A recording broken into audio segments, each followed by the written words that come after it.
Kalau mereka siap, dia akan terbuka. Ini yang terjadi. Kita bisa diskusikan kalau seperti ini, bagaimana kita mengatasi, bagaimana memberikan semangat pada anak biar di dalam kondisi psikologi seperti itu mereka juga bisa perform di sekolah. Dan ini pekerjaan terus menerus. Jadi yang belajar semua, kita mentornya belajar. Nah,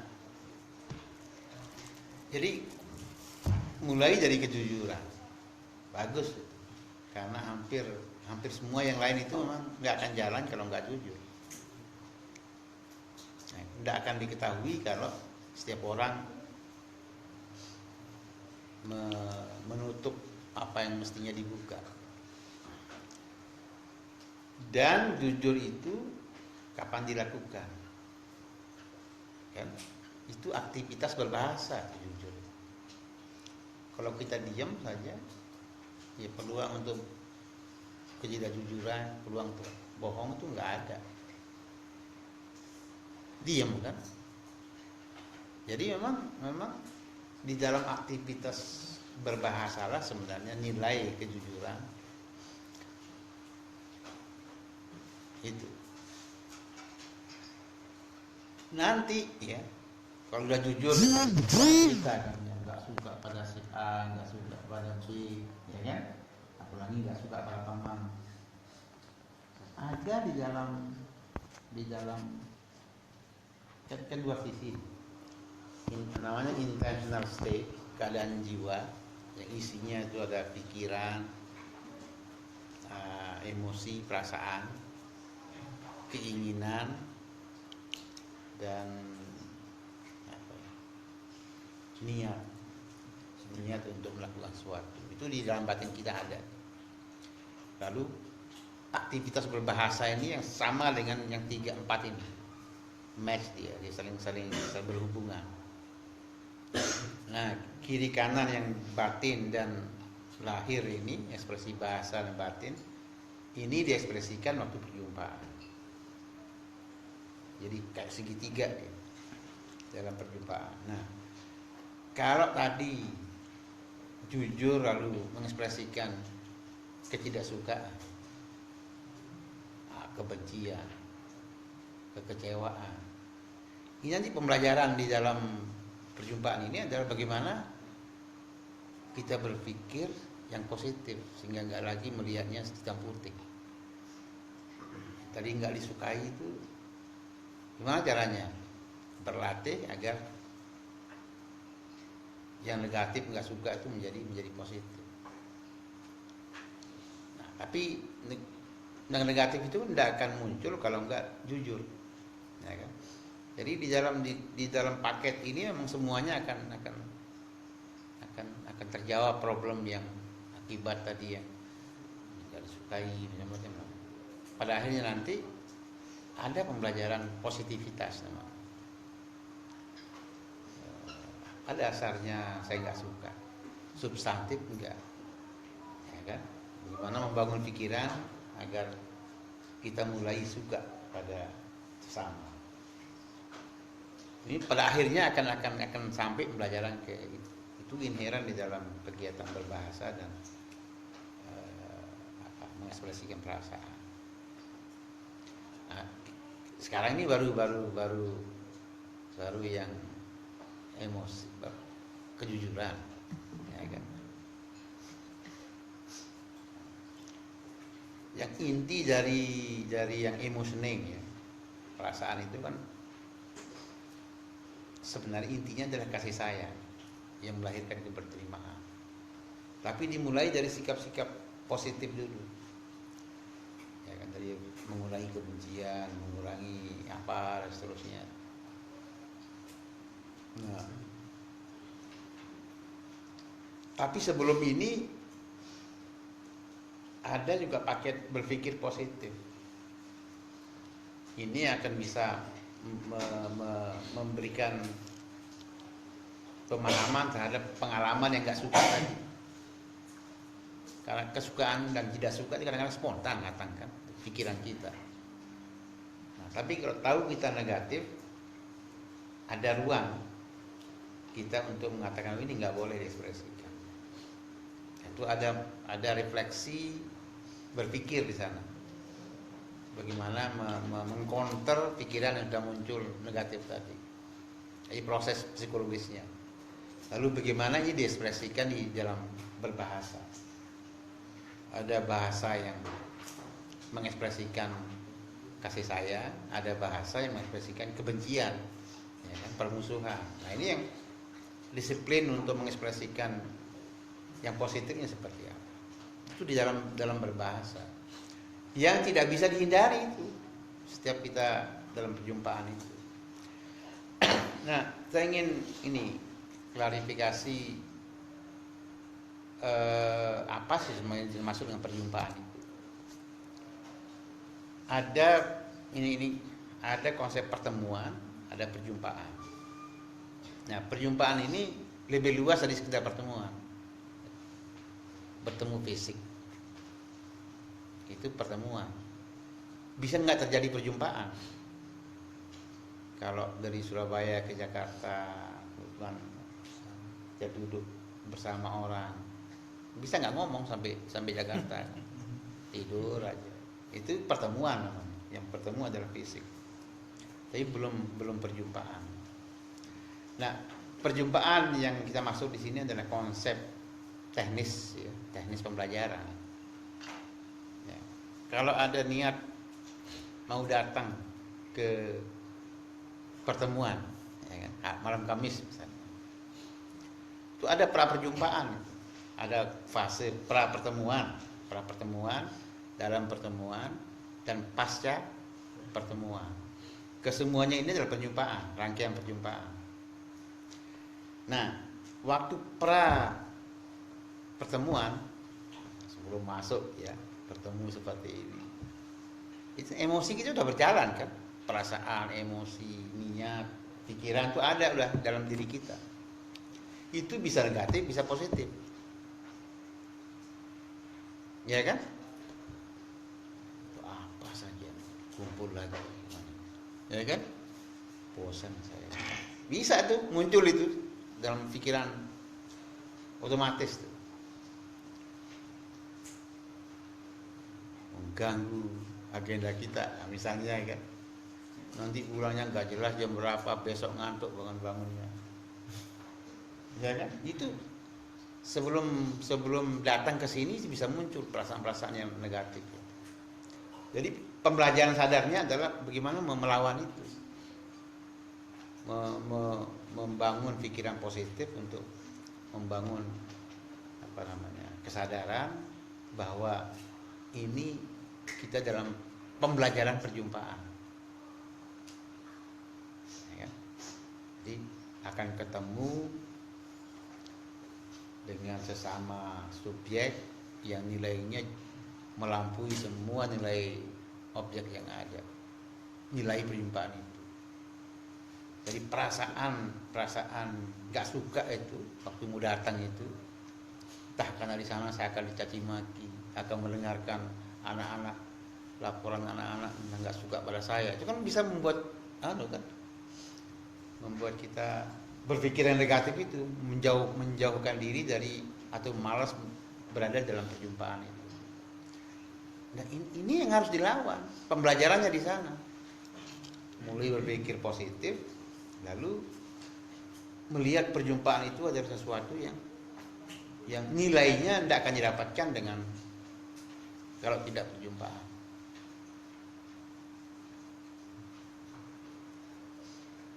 Melahirkan sikap gairah, senang berjumpa. Nah, ini kan tidak mudah, nggak pernah kita pelajari kan. Ini sengaja melatih diri untuk bersyukur akan terjadi perjumpaan sesama yang nilainya nggak terbandingkan. Jadi masing-masing itu belajar di pra pertemuannya ada tuh pembelajarannya. Tapi belum bahasa itu. Karena kan masih sendiri. Ya kan, sebelum berangkat ke pertemuannya masih sendiri. Masih perasaan aja nih, yang perasaan dan pikiran dan niat. Kalau berniat malas tidak akan ya kan? Nanti saya akan telepon bilang ini sakit. Ya kan? Kan mudah sekali itu. Keputusan-keputusan seperti itu lahir. Mengatakan sakit sudah kebohongan, ya kan? Udah negatif semua lahir. Tapi kalau nggak sadar kita ini sedang dalam sekolah, ini bisa terus menjadi kebiasaan. Hanya kalau nggak suka, ya cari alasan. Nggak suka, cari alasan. Inilah momen pembelajaran emotioning itu, perasaan. Dalam perjumpaan, nah ini mulai dipraktikkan berbahasa yang benar tadi. Dalam dialog, saling mendengarkan itu. Dimana menghargai siapapun bicara.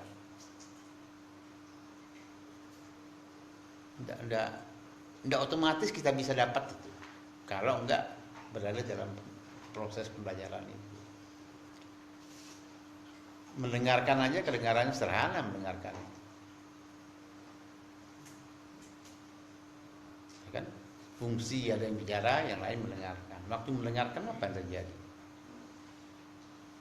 Kalau sibuk mikirkan yang lain, itu sama dengan tidak menghargai yang bicara. Enggak, dia seolah-olah mendengarkan, tapi sebenarnya sibuk. Siapa yang bisa ngontrol? Enggak ada. Sendiri yang bisa ngontrol, sendiri yang tahu bahwa saya ini sedang enggak suka mendengarkan itu, lain yang dilamunkan. Ya, nah, bisa lebih jauh lagi, dia buka HP, yang lain yang dibaca di sana. Itu sedang belajar tidak menyukai teman, artinya tidak menyukai yang bicara.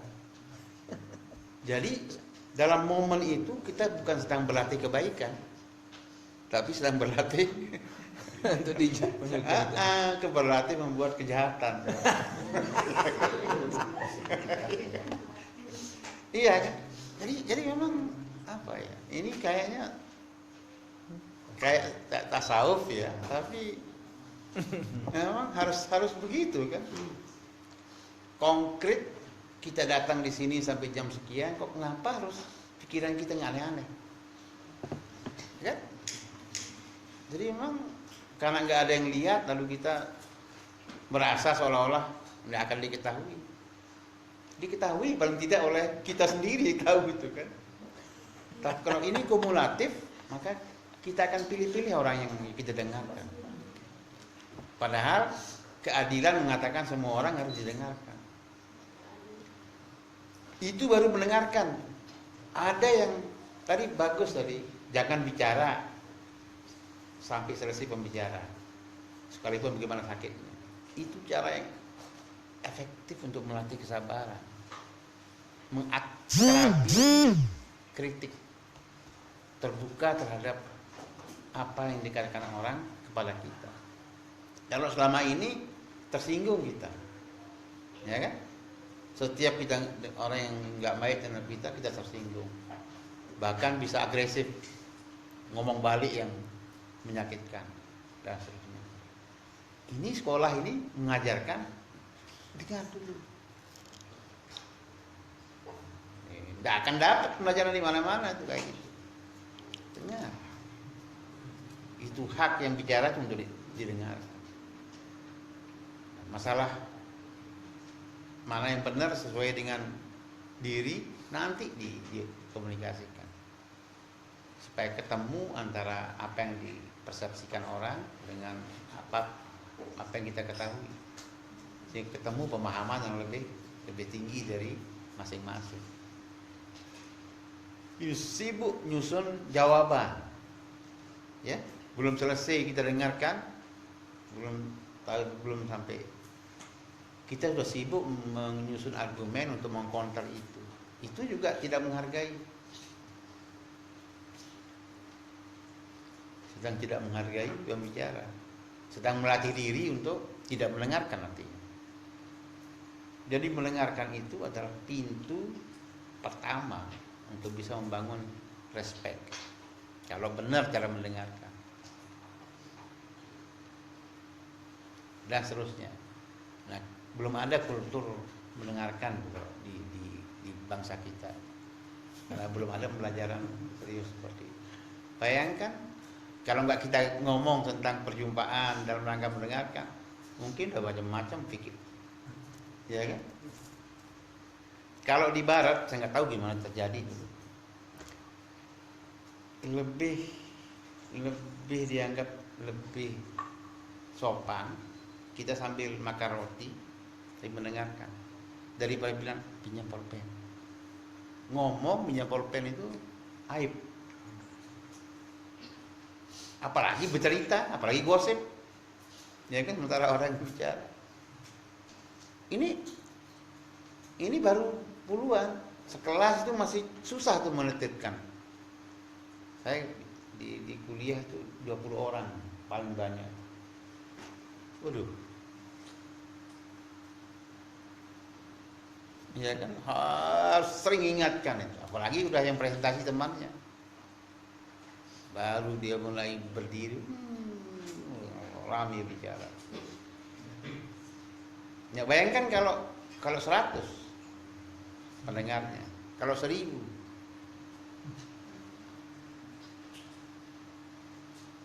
Kalau keluhan teman-teman yang presentasi ke Indonesia, baik di forum ilmiah maupun apalagi forum politik, ada merasa kecewa karena merasa nggak didengarkan.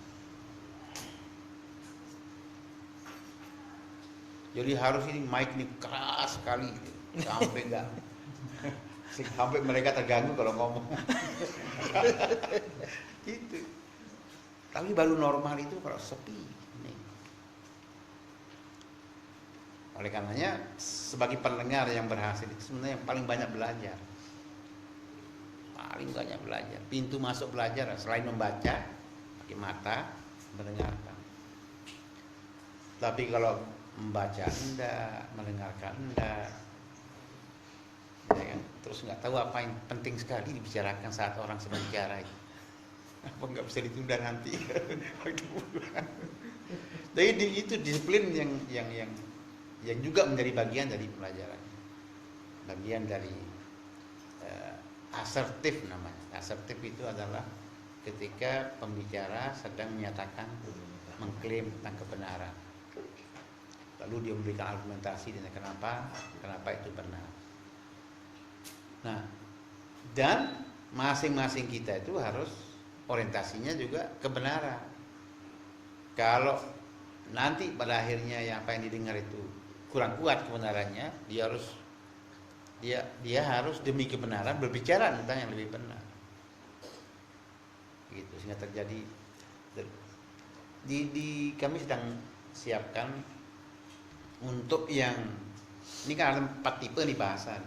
Ekspresif namanya, lalu ada asertif. Ekspresif ini ungkapan perasaan, ya, ungkapan perasaan yang positif sehingga terjadi hubungan batin yang intinya adalah ada ekspresi kasih sayang. Kedua ada asertif namanya, berbicara tentang sesuatu, berbicara tentang bukan. Kalau ekspresif ini kan perasaan kita kepada yang mendengarkan kan,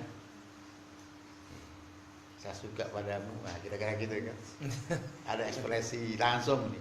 Tapi kalau asertif ini tentang sesuatu, kita bicara kepada seseorang tentang sesuatu. Nah, tentang sesuatu ini asertif. Ini yang melahirkan dialog, ya kan? Karena kita mencari yang lebih benar, yang paling benar.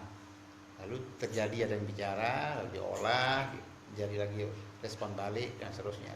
Itu melahirkan, itu namanya sharing pengetahuan. Itu asertif dasarnya. Itu tindakan bahasa. Sehingga terkait di dalamnya metodologi berpikir. Ya. Bagaimana kita berpikir untuk mengetahui bahwa apa yang dikatakan itu kuat argumentasinya. Jadi perlu nanti skill namanya critical thinking. Nah, kami akan buat modul tentang bagaimana berpikir kritis yang diterapkan waktu dalam dialog itu. Yang kedua, ada yang terkait dengan dialog itu apa sih? Apa sih prinsip-prinsipnya? Itu ada modul sendiri tentang dialog, critical thinking. Nah, karena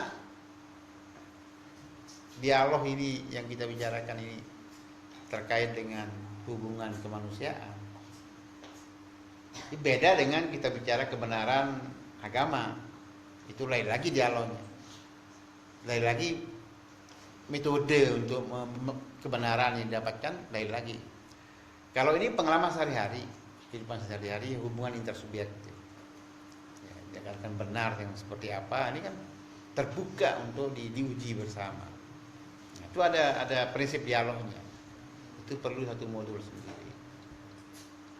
Nah, ada lagi modul yang berkaitan dengan, ada 5, 6 kalau nggak salah, yang khusus memberikan guidance secara teknis bagaimana berbahasa dan beremosi. Jadi baik teori ini aja, ada buku yang kemarin perjumpaan, mungkin sudah di share ya ini. Sudah ya? Yang sudah terima. Petunjuk itu ya? Petunjuk bukan petunjuk buku sekolah perjumpaan. Itu mana? pedagogi hati. Nah, itu yang Oh, pedagogi iya. hati di Sekolah perjumpaan. dirubah menjadi sekolah perjumpaan.